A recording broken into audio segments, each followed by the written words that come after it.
A day in my life as a dialysis patient. Panibagong araw, panibagong ganap na naman sa buhay natin.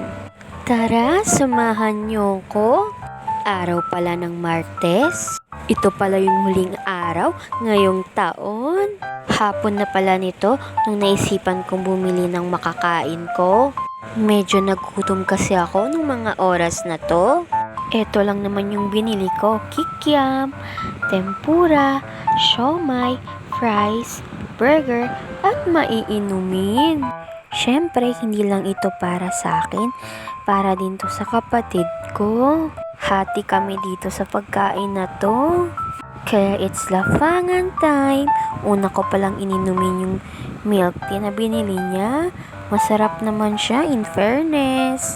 Sunod naman itong tempura naman. Di ko medyo bet yung tempura. Pero dahil gutom ako, syempre kakain ako. After ko palang kumain, eto, maggagabi na rin. Kaya naisipan ko na lang na ayusin tong prosperity ball. Ito na talaga yung paniniwala natin pag bagong taon na kailangan may prosperity bowl tayo sa pagkainan.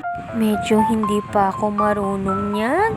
Tumitingin lang ako sa internet kung paano ba gawin ito.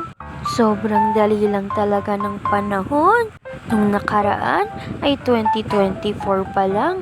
Ngayon magto-2025 na naman. Sobrang bilis lang talaga ng oras. Hindi mo talaga namamalayan. Mas tumatagal, mas tumatanda na talaga tayo. Buti na lang nung araw na to ay wala akong dialysis. Pero syempre, bukas, dialysis ko na naman. January 1st talaga ang dialysis ko. Gusto ko sanang mag-absent bukas, kaso ang dami kong kinain na bawal. Baka hindi ako makatulog ng maayos. Ganyan kasi yan.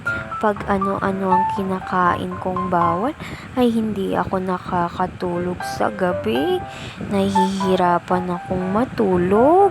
Kaya kailangan talaga na hindi tayo umabsent sa dialysis natin. Kasi syempre, tayo rin naman ang mahihirapan pag hindi tayo makatulog sa gabi.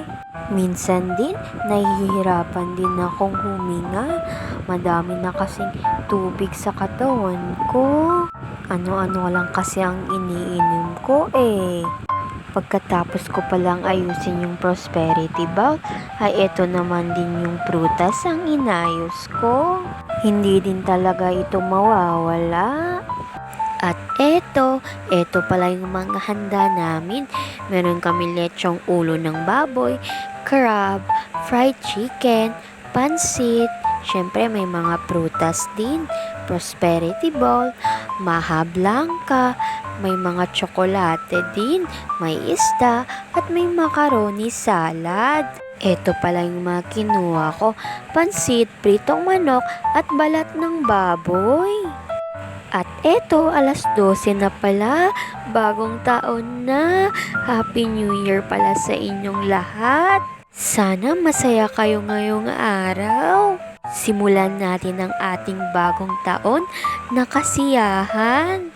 Para buong taon ay masaya tayo.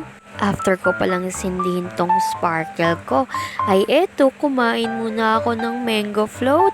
Isa din talaga to sa paborito ko. Hanggang dito na lang. Salamat!